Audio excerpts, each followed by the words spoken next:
তৃণমূল কংগ্রেস প্রার্থী শাবলু বর্মনের সমর্থনে সভা করলেন সাংসদ তথা চিত্রনায়ক দেব। প্রথম দফা ভোট প্রচারের দিন প্রায় শেষ লগ্নে, তাই জোর প্রচারে ব্যস্ত শাসক বিরোধী সকল রাজনৈতিক দল। সোমবার মাথাভাঙা বিধানসভার তৃণমূল কংগ্রেস প্রার্থী শাবলু বর্মনের সমর্থনে বিধানসভার ফুলবাড়ি গ্রাম পঞ্চায়েতের নবগঞ্জ বাজার সংলগ্ন মাঠে নির্বাচনী সভা করলেন ঘাটালের সাংসদ তথা চিত্রনায়ক দীপক অধিকারী তথা দেব। এই দিন দেবের সভায় উপচে পড়ল ভিড়। এই দিন দেব প্রথমেই বলেন, আমি আপনাদের কাছে ভোট চাইতে আসিনি, আমি এসেছি আমাদের প্রার্থী শাবলু বর্মনের জন্য আশীর্বাদ চাইতে। দেব বলেন, আমি কোনো দলকে ছোট বা বড় করে কখনো দেখি না।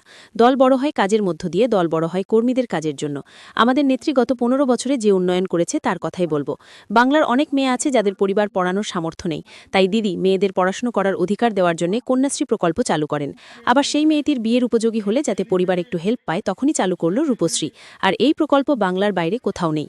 শুধু তাই নয়, সবুজ সাথী প্রকল্পের মাধ্যমে সাইকেল সহ মমতা বন্দ্যোপাধ্যায়ের সরকার কি উন্নয়ন করেছেন তার খতিয়ান তুলে ধরে প্রশ্ন করেন দেব। তাহলে আপনারা কাকে ভোট দেবেন আপনারাই ঠিক করুন। দিদি আমাদের কাজের মানুষ, তাই চতুর্থবারের জন্য শাবলু বর্মনকে ভোট দিয়ে দিদির হাত শক্ত করার আহ্বান রাখেন দেব। শুধু তাই নয়, কয়েকদিন আগে যোগী আদিত্যনাথ উত্তরবঙ্গকে মুখফসকে উত্তর বিহার বলেছিলেন দেব। বলেন, আমরা মানছি স্লিপ অফ টাং হতেই পারে, কিন্তু বাংলাকে আমরা বিহার বানাতে দেব না। নাম না করে বিরোধীদের সমালোচনা করতে গিয়ে দেব বলেন, এবারের নির্বাচনটা কেন জানি ধর্ম নিয়ে নির্বাচন চলছে। কেউ বলছে বাবরি মসজিদ তৈরি করছি, তো কেউ বলছে আমরা রাম মন্দির করেছি। ভোটটা আমাদের দিন, কিন্তু বিশ্বাস করুন, মন্দির বা মসজিদ দিয়ে নির্বাচন হয় না। নির্বাচন হয় শিক্ষা, স্বাস্থ্য আর উন্নয়ন নিয়ে। তাই আপনারা জয় শ্রীরাম বা জয় বাংলা নিয়ে ফাঁসবেন না। যারা আপনাদের জন্য কাজ করেছে তাকেই ভোট দিন। যিনি বাংলার জন্য অনবরত কাজ করে চলেছেন তার নাম মমতা বন্দ্যোপাধ্যায়। শাবলু বর্মনকে ভোট দিয়ে শাবলুবাবু এবং দলকে শক্ত করুন। শাবলু ঘরের ছেলে, তার হাত শক্ত করুন। আপনাদের সুখে দুঃখে কাছের মানুষ শাবলু বর্মনকে পাবেন। তাই আগামী 23 এপ্রিল 5 নম্বর বোতামে ভোট দিয়ে শাবলু বর্মনকে জয়ী করুন। আপনারা দেখছেন মাথাভাঙা নিউজ পোর্টাল। সব ধরনের খবরের আপডেট পেতে পেজটি লাইক ও ফলো করুন। দেবকে দেখবেন লক্ষ্মীর ভান্ডার বাকিতে 3000 কতকে বাকিতে ভোট নিতে চায়। আমি অনুরোধ করব, বাকিতে কেউ বিজেপি দলকে ভোট দেবেন না। লাইন দিয়ে বই করেন নাই সবাই। কয় লক্ষ টাকা দিতে চাইছে? 15 লক্ষ টাকা দিয়েছেন। 1 টাকা পেয়েছেন না, 1 টাকা দেয় নাই। এইবার নিশীথ প্রামাণিক নিশীথ বাবু এর আগে এমপি দাঁড়িয়েছিলেন। 19 থেকে 24 দেখা পেয়েছেন। এই ফুলবাড়ির মানুষ বেশি গরিব, আপনারা মুখ ভোট দেন নাই। গিরিন বর্মনকে ভোট না দিয়ে সুশীল বর্মনকে ভোট দিয়েছিলেন। রেজাল্ট কি হলো? আমি গিরিন বর্মন ফুলবাড়ির মঞ্চে টাইরে বলেছিলাম, গিরিন বর্মনকে যদি ভোট দেন তপসিতলার ঘাটে সেতু করে দেব, সেতুর যদি আন্দোলন করব। কিন্তু আপনারা দেখতে পেয়েছেন সুশীল বাবুকে এই তপসিতলার সেতুর জন্য বিধানসভায় দাঁড়িয়ে একটা বক্তব্য বলছে, একটা বক্তব্য বলেনি। জনতার কাছে আপনারা শাবলু বর্মনকে জেতান। আমি কথা দিচ্ছি, আমরা শাবলুকে জেতান। প্লিজ, আমরা তৈরি করব করব করব।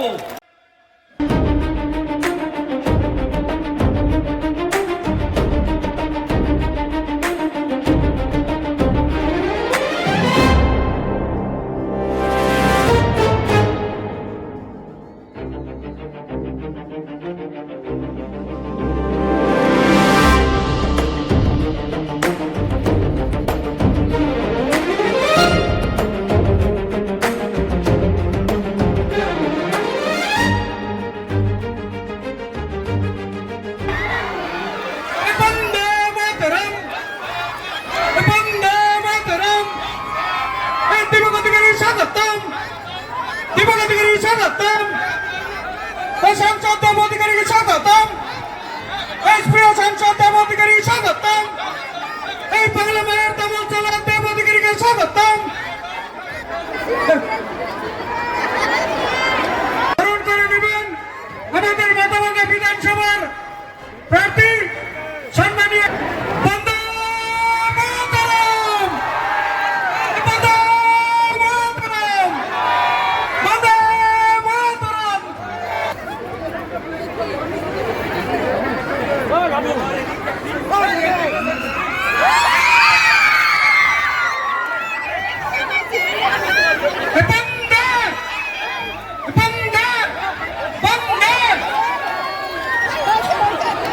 ভাই ভাই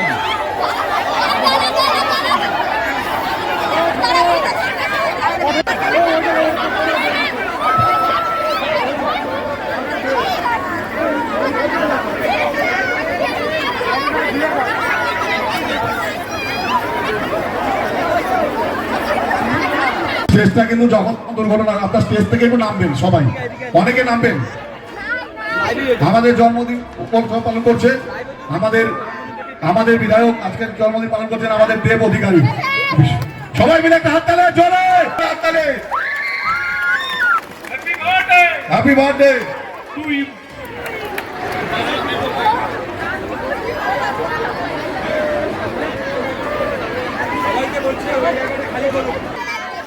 গণদেবতা আজকে আমাদের এই ফুলবাড়ি নবগঞ্জ বাজার স্থিত মাঠে সমবেত হয়েছেন, যাকে দেখবার জন্য আপনারা আজকে এই বাজারে স্থিত মাঠে এসেছেন।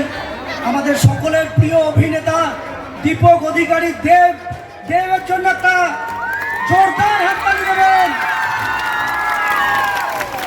আপনারা দেব দর্শন করলেন, দেবের অমৃত কথা শুনবেন।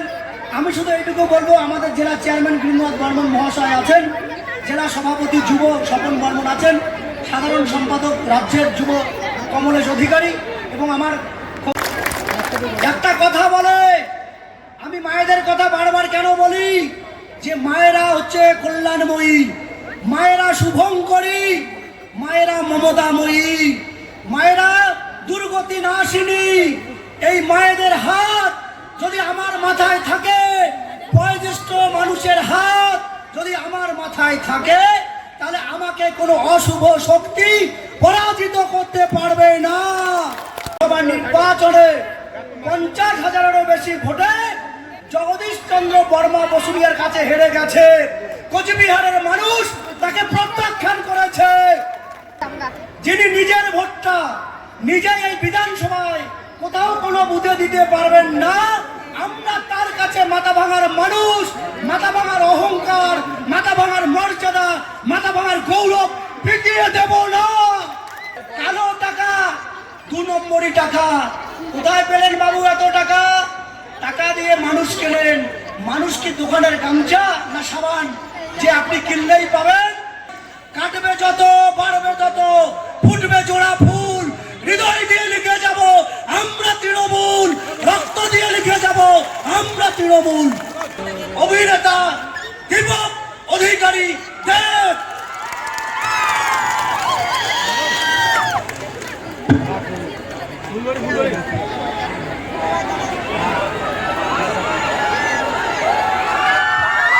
নমস্কার, কেমন আছেন মাথা ভাঙার মানুষ? ভালো?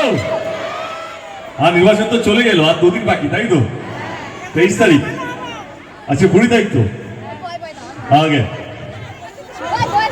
আমি আপনাদের সকল গ্রামে এসেছি আপনাদের ভোট চাইবার জন্য নয়, এটা আপনাদের গণতান্ত্রিক অধিকার, আপনারা যাকে ইচ্ছা ভোট দিতে পারেন, আমি জোর করবো না। কিন্তু হ্যাঁ, আমি এই তো এখানে আমি আপনাদের কাছে এসেছি, আপনাদের গ্রামে, আপনাদের মাথা ভাঙায়। আমার যিনি প্রার্থী, ওনার জন্য আপনাদের কাছে আশীর্বাদ চাইতে এসেছি। আশীর্বাদ করবেন তো? সঙ্গে আছেন তো? কি হয়, নির্বাচন আসে আর যায়, কিন্তু যেটা সবচেয়ে বেশি দরকার, যেটা শাবলুবাবু বলছিল, যেটা হচ্ছে আপনাদের আশীর্বাদ, আপনাদের ভালোবাসা, আপনাদের বিশ্বাস এবং আপনাদের দোয়া। এই 4টে জিনিস যদি থাকে, যে কোনো প্রার্থী, যে কোনো দল চোখ বন্ধ করে যে কোনো নির্বাচন জিতে যেতে পারে। তো সেই জন্য আপনাদের আশীর্বাদটা সবচেয়ে বেশি দরকার। আমি আজ অব্দি কোনো দলকে ছোট করে নিজের দলকে বড় করিনি। আমার মনে হয় যে দল বড় হয় নিজের কাজের জন্য, দল বড় হয় নিজের কর্মীদের জন্য, দল বড় হয় কথা দিয়ে কথা রাখার জন্য। এবং আমার দল তৃণমূল কংগ্রেস 2011 থেকে আপনাদের আশীর্বাদে, আপনাদের ভালোবাসায় এবং আপনাদের বিশ্বাসে 15 বছর ধরে রাজ্যে আছে। আমি আমার দলের কিছু কথা রাখবো আপনাদের সামনে, তারপর 23 তারিখে আপনারা কাকে ভোটটা দেবেন সেটা আপনাদের উপর। আমার মনে হয় যে দল কথা দিয়ে কথা রাখে সেই দলের জেতা উচিত।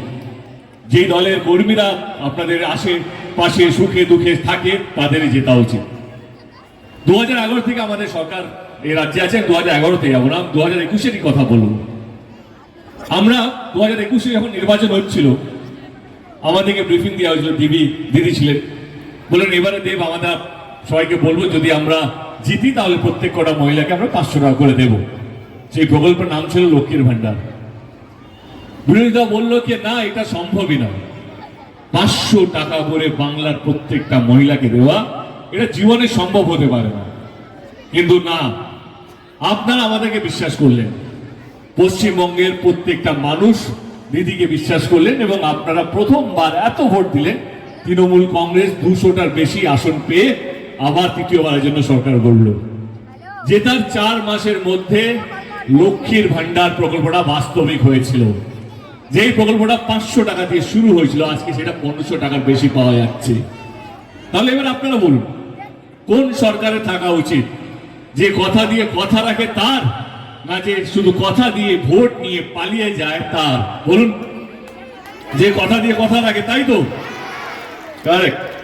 অনেক গ্রামে অনেক পরিবার আছে যাদের কাছে এরকম অর্থ নেই, মেয়েদেরকে সেভাবে স্কুলে হয়তো পাঠাতো না একটা সময়, আমি সবারই কথা বলছি না, কিন্তু অনেক গরিব পরিবার ছিল। সেখানেও মমতা ব্যানার্জি দাঁড়িয়ে গেল, কন্যাশ্রী মতন প্রকল্প নিয়ে এলো, যেখানে প্রত্যেক কটা মেয়েকে তার পড়াশোনার অধিকার যেন পায়। এই কন্যাশ্রী প্রকল্পটাও শুধুমাত্র বাংলায় আছে, অন্য কোনো রাজ্যে অন্য কোনো মুখ্যমন্ত্রী কেউ করতে পারেনি, শুধু মমতা ব্যানার্জি করেছে বাংলার প্রত্যেকটা মানুষ বা বাংলার প্রত্যেকটা মেয়ের জন্য, যাতে সে পড়াশোনার অধিকারটা যেন পায়। যে আপনাদেরকে নিয়ে ভাবে তার, না আবার সে শুধু কথা দিয়ে পালিয়ে যায় তার? মমতা ব্যানার্জি সেগুলো থামেনি। আবার চলে এসে অনেক পরিবার আছে যারা সেরকম অর্থ নেই মেয়ের বিয়ে দেওয়ার জন্য, সেখানেও মমতা ব্যানার্জি দাঁড়িয়ে গেল রূপশ্রী মতন প্রকল্প নিয়ে এসে, যে বিয়ের সময় 25,000 টাকা করে দেওয়া হয়, যাতে গরিব পরিবারও, গরিব বাবা মাও তারা চাইলে একটু সুস্থভাবে একটু ভালোভাবে মেয়ের বিয়েটা যেন দিতে পারে। এই রূপশ্রী মতন প্রকল্প অন্য কোনো রাজ্যে নেই, অন্য কোনো মুখ্যমন্ত্রী বা অন্য কোনো দল করতে পারেনি, শুধুমাত্র বাংলায় আমাদের মাননীয় মুখ্যমন্ত্রী মমতা ব্যানার্জি করতে পেরেছে। এবার আপনারা বলুন, কার জেতা উচিত? যে কথা দিয়ে কথা রাখে, যে আপনাদেরকে নিয়ে ভাবে, যে আপনাদের সুখে দুঃখে সঙ্গে থাকে, তাই তো জেতা উচিত। আজকে তবু একটু মেঘলা হয়ে আছে, কিন্তু এই গরমের মধ্যে বাচ্চাদেরকে, স্টুডেন্টদেরকে পায়ে হেঁটে স্কুলে না যেতে হয়। কারণ অনেক স্কুল আছে যেটা 20 মিনিট, 25 মিনিট, 8 ঘন্টা, 40 মিনিট লাগে পায়ে হেঁটে। এই এত গরমে ছাত্র ছাত্রীদের পায়ে হেঁটে স্কুলে না যেতে হয়, সবুজ সাথী মতন প্রকল্প নিয়ে এলো, যেখানে প্রত্যেকটা ছাত্র ছাত্রীদের সাইকেল দেওয়া হচ্ছে, যাতে এই গরমে তারা পায়ে হেঁটে নয়, সাইকেল চালিয়ে বাড়ি যেতে পারে, সাইকেল চালিয়ে স্কুল থেকে বাড়ি যেতে পারে। এই সবুজ সাথীর মতন প্রকল্প অন্য কোনো রাজ্যে নেই, অন্য কোনো মুখ্যমন্ত্রী তাদের রাজ্যে করতে পারেনি, শুধুমাত্র মমতা ব্যানার্জি বাংলায় করতে পেরেছে ছাত্র ছাত্রীদের জন্য। এবার আপনারা বলুন, কাকে ভোটটা দেবেন? যে আপনাদেরকে নিয়ে ভাবে, যে আপনাদের ছেলে মেয়েদেরকে নিয়ে ভাবে, যে আপনাদের পরিবারকে নিয়ে ভাবে, তাকে তো ভোটটা দেওয়া উচিত। মমতা ব্যানার্জি সেগুলো ভাবেনি। এবার অনেক পরিবার চিকিৎসা করাতে পারে না শরীর খারাপ হলে, ঈশ্বর না করুক কারো শরীর খারাপ হোক, তাহলে সরকারি হসপিটালে লাইন লাগাতে হয়। এবার অনেক ক্রিটিক্যাল অপারেশনের জন্য কখনো 10 দিন টাইম লাগে, কখনো 15 দিন অ্যাপয়েন্টমেন্ট পেতে টাইম লাগে, বা কখনো মাস 2 মাসও লেগে যায়। সেখানেও মমতা ব্যানার্জি দাঁড়িয়ে গেল গরিব পরিবারের পাশে। আবার মমতা ব্যানার্জি দাঁড়িয়ে গেল স্বাস্থ্য সাথীর কার্ডের মাধ্যমে, যেখানে প্রত্যেকটা পরিবারকে 5 লক্ষ টাকা করে বীমা দেওয়া হচ্ছে। 5 লক্ষ টাকা, বিশ্বাস করুন অনেক টাকা হয়। 5 লক্ষ টাকা করে এক একটা পরিবারকে বীমা দেওয়া হচ্ছে, যাতে গরিব মানুষের যদি শরীর খারাপ হয় তারা চাইলে প্রাইভেট হসপিটালে গিয়েও চিকিৎসা করাতে পারে, বেসরকারি হসপিটালে গিয়েও চিকিৎসা করাতে পারে। এই প্রকল্পটাও শুধুমাত্র বাংলায় আছে এবং মাননীয় মুখ্যমন্ত্রী হাত ধরেই বাংলায় শুরু হয়েছে। এরকম কোন প্রকল্প অন্য কোন রাজ্যে, অন্য কোন মুখ্যমন্ত্রী এবং অন্য কোন দল করতে পারেনি। শুধুমাত্র তৃণমূল কংগ্রেস এবং মমতা ব্যানার্জি বাংলার প্রত্যেকটা মানুষকে নিয়ে করেছে। এবার আপনারা বলুন, কার জেতা উচিত? দিদিকে নির্বাচনটা একটু অন্যরকম। আজকে নির্বাচনটা শুনলে মনে হচ্ছে ধর্ম নিয়ে নির্বাচন হচ্ছে। আমরা বড় বড় নেতাদের মুখে শুনেছি, এর মধ্যেই শুনেছি আমরা যে আপনারা আমাকে ভোট দিন, আমরা বাবরি মসজিদ করব। শুনেছেন তো আপনারা? কেউ বলছে আমরা রাম মন্দির বানিয়েছি, আমাদেরকে ভোটটা দিন। আমি না মাঝে মাঝে গুলিয়ে ফেলি, এই নির্বাচনগুলো কিসের জন্য? কে কতগুলো, আমি ধর্মকে রেসপেক্ট করি, যেই ধর্মেরই হোক না কেন। আমার মনে হয় ধর্ম সব, মানে ঠাকুর সবার, ধর্ম ডেফিনেটলি আমাদের একটা কি বলবো অহংকার, একটা ভালো লাগার জায়গা, বিশ্বাসের জায়গা। আসছি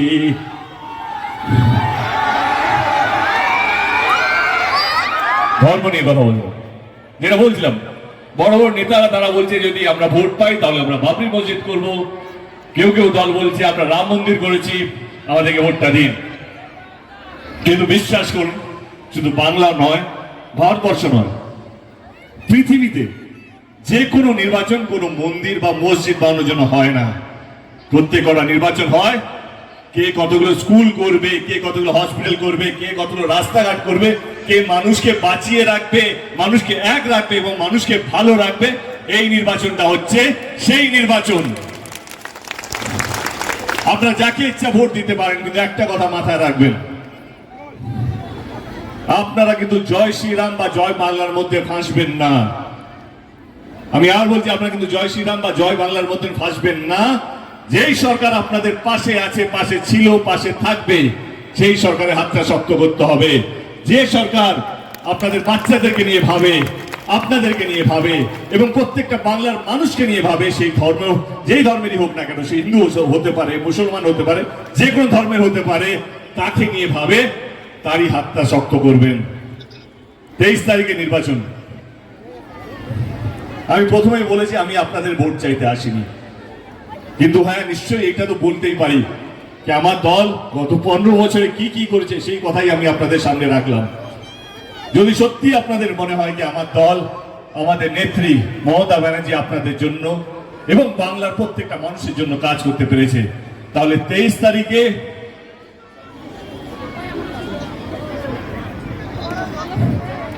তারিখে যদি আপনাদের মনে হয় কি আমাদের দল, আমাদের নেত্রী শুধু আপনাদের জন্য নয়, বাংলার প্রত্যেকটা মানুষের জন্য কাজ করতে পেরেছে, তাহলে ইভিএম মেশিনে সাবলু বাবুকে 5 নম্বর বাটন টিপে বিপুল ভোটে জয়যুক্ত করবেন।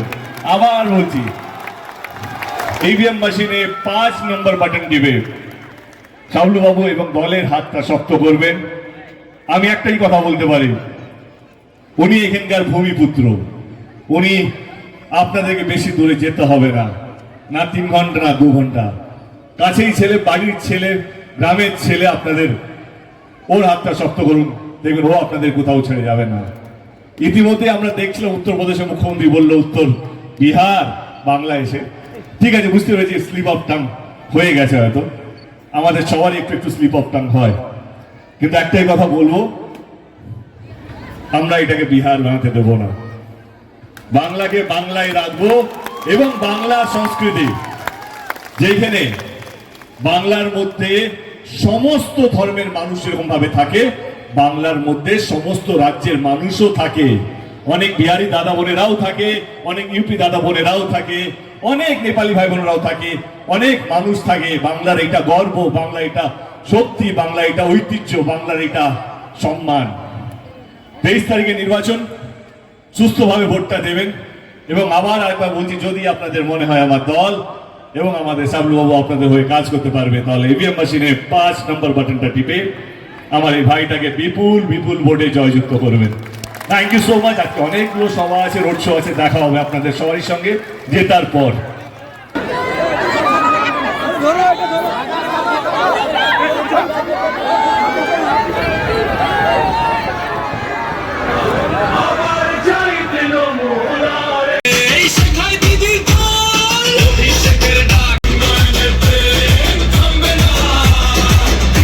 সবাই এসছিলে কেন? চ্যানেল যে গাড়িটা রয়েছে সেই গাড়িটি যাওয়ার জন্য বলছি, রাস্তাটা ক্লিয়ার করে দেন। বাড়ি কোথায় আপনারা এখানে কেন এসছিলে?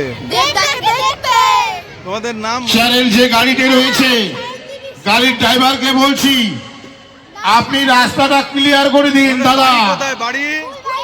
রাস্তাটা ক্লিয়ার করে দিন। কথা বলবেন ভাই, ওটালে এটা কি? এটা উপরে ইলেকট্রিক তারটা দেখবেন, উপরে কিন্তু লাইন করেছে, ভালো করে দেখা, ভালো করে দেখা। হ্যাঁ, এটা কিন্তু উপরে 11,000 ভোল্টের তার রয়েছে এবং আচ্ছা 400 ভোল্টের তার রয়েছে, তারগুলো দেখে পতাকাগুলো নাম কি বল? বিউটি সরকার। পূরণ হয়ে গেল, আপনারা যে ফ্ল্যাগগুলো লাগিয়েছেন, স্বপ্ন পূরণ হয়ে গেল। কি স্বপ্ন ছিল? সেই আচ্ছা, আরেকবার দেখাও। আজকের মধ্যেই শেষ করবেন। বাহ, রাস্তার তোমার ধারে বাড়ি? ফ্ল্যাগগুলো থাকে, হালদারপাড়া। নির্বাচন কমিশনের লোক সেই